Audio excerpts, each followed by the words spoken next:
Hello, everyone, and welcome to Hayes' Higher Learning. My name is Ashley Hayes, and I had originally had an episode planned about organization and creative project management, but in the wake of COVID-19, or the coronavirus as it's being called, being declared a pandemic by the World Health Organization, it seemed irresponsible to not address this very real and very scary thing.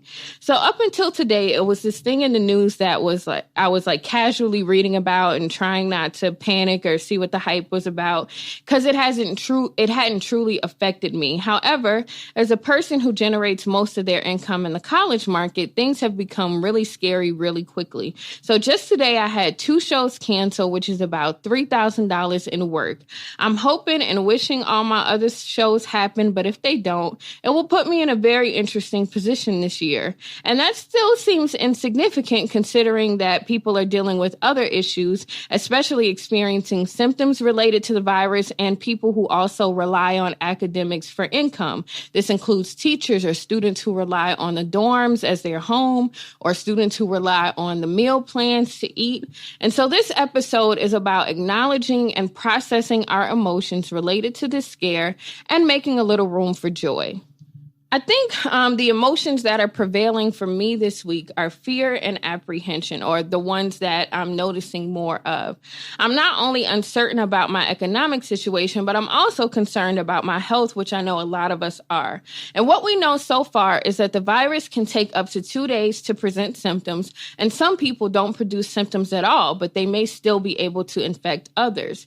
There's currently no vaccine, as this strain had not previously been detected in humans before, and it just showed up in China in December. It is spread primarily through contact with an infected person when they cough or sneeze, or through droplets of saliva or discharge from the nose. So I think it's good to reiterate the things that you've already heard. Wash your hands with soap for at least 20 seconds. Sanitize after you touch new surfaces. Sanitize the surfaces themselves.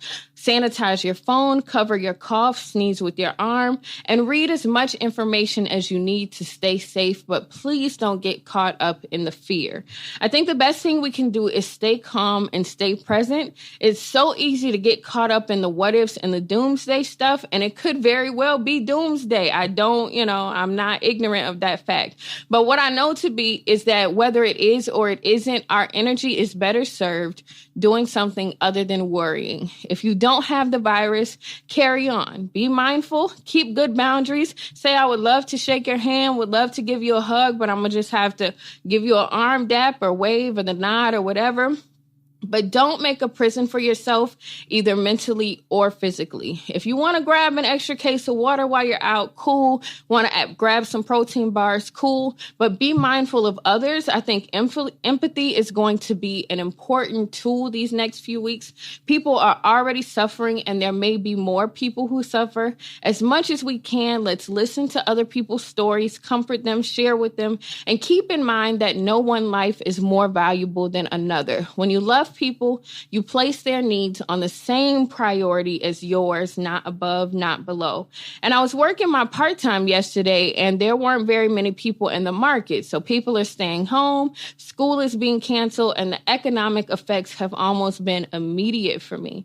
And this is rough, and I don't know how long it will be rough. What I do know is that love and fear can't hold the same space. I read a very poignant quote by Dinesh Smith in his book, Homie, which says, "As long as I am a fact to you, then death can do with me what she wants." And the you he's talking about are his homies. And it's a scary thing. It's a scary thing to think about, I know. However, I've read enough to know that the ultimate form of non-attachment is to be conscious that someday we will die, and to live our lives so that we have done what we could with what we had. So take some time to unplug. The media can be very scary, and we are going to be flooded with content. Read, listen to some music, binge watch some stuff on Netflix without feeling guilty about it. I'm currently reading Homie by Dinesh Smith. I'm reading Pleasure Activism by Adrienne Marie Brown. I just finished The Subtle Art of Not Giving a Fuck by Mark Manson. And I'm probably going to get back into The Four Agreements by Don Miguel Ruiz to remind myself about attachment and to remind myself to be present. Remember, y'all, control the controllables. Honor your fear and your emotions, but don't let them win. If you find yourself with more free time than usual, I highly recommend eating an edible and watching Earth at Night on Netflix. You will thank me later. I also want to say, if the anxiousness overwhelms you, if you can, when you can, seek mental help. There are hotlines available. If you need any information about that, you can message me. I can help you find something.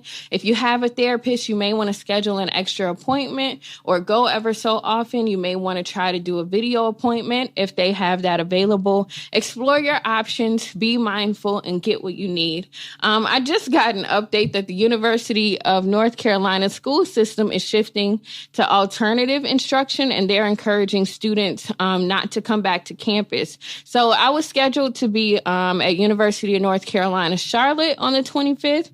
So if they do cancel, which it looks like they might, that will make 3 shows, which is a really big loss for me as an artist in the course of a month.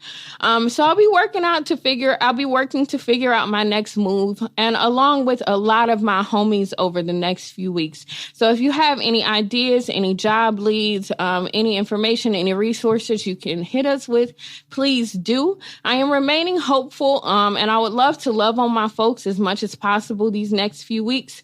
If you want to talk about how the virus and public health issues are affecting you, please feel free to leave me a message at anchor.fm/Ashley-Hayes. The link is also in the podcast description wherever you're listening. And check out the Higher Learning webpage, as always, on www.ashleyhayes.com. Thank y'all for tuning in. The song of the week is Come Together by the Beatles. Thank you for tuning in to Hayes' Higher Learning, where together we are learning better, doing better, and being better. Y'all have a great week.